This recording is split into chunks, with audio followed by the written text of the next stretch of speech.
Oi pessoal, eu sou a Mari e hoje eu vim falar de um assunto que tem me incomodado faz algum tempo.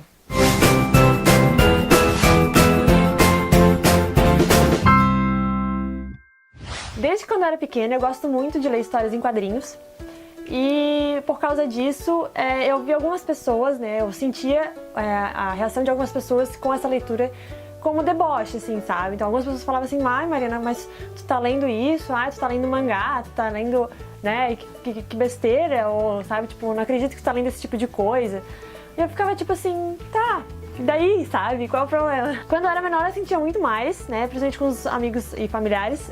Hoje eu ainda não sinto tanto, mas eu percebo que algumas pessoas não aceitam bem, assim, sabe? Tipo, não veem a literatura de quadrinhos e mangás como um tipo de literatura mesmo, sabe? E aí eu fico pensando por quê, sabe? Por que não é a mesma coisa?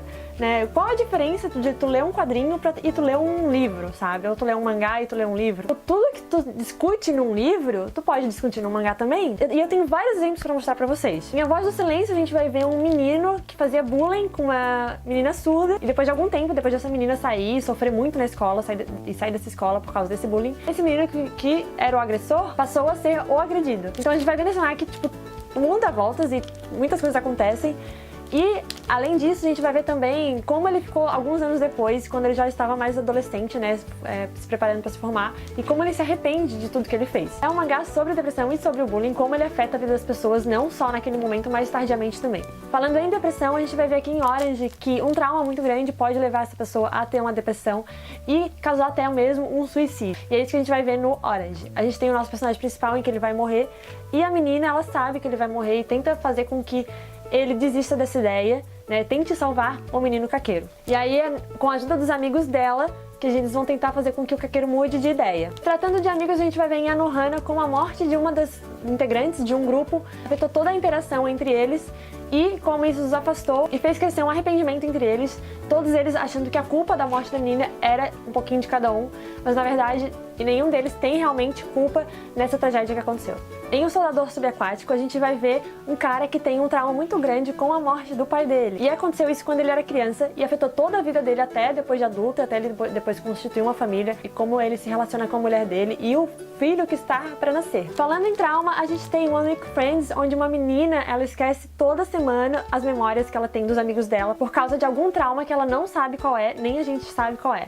Então todos os amigos dela, ela simplesmente numa segunda-feira, na próxima segunda-feira e na próxima segunda-feira, toda segunda-feira ela esquece quem que eles são, qual é a relação que eles tinham, né, o que ela passou na semana com eles, então tipo, apagou geral. E aqui a gente vai ver que um dos amigos dela vai querer tentar recuperar essa memória, fazer com que ela se lembre toda vez e não vai desistir de ser amigo dela.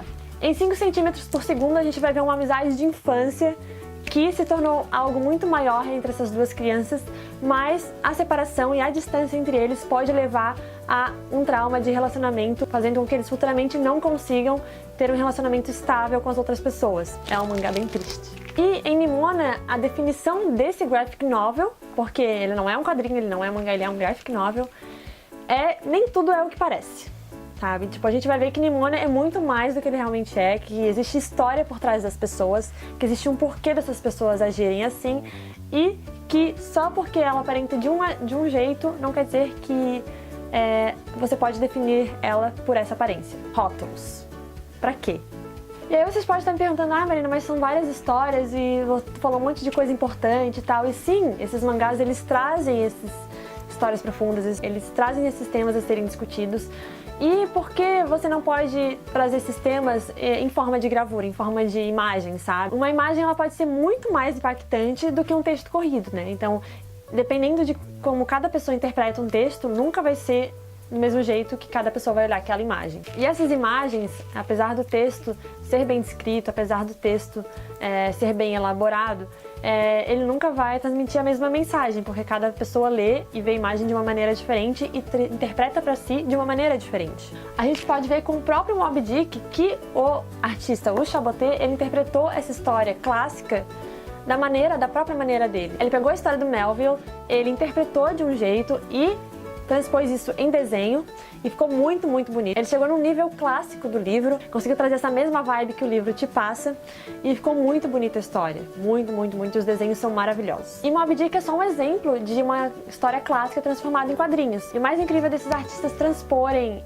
esses livros em quadrinhos é que ele traz à tona toda a tua imaginação, né? Então ele tenta reproduzir o que o livro está descrevendo para interpretar em imagem e confirmar aquilo que tu leu e imaginou. E por fim, muitas histórias saíram dos livros e tornaram-se quadrinhos, que é o exemplo de Percy Jackson. Eu tenho certeza também que muitas pessoas, muitas crianças, viram essa graphic novel, se interessaram, gostaram da imagem, gostaram da história e posteriormente se interessaram, pegaram um livro para ler.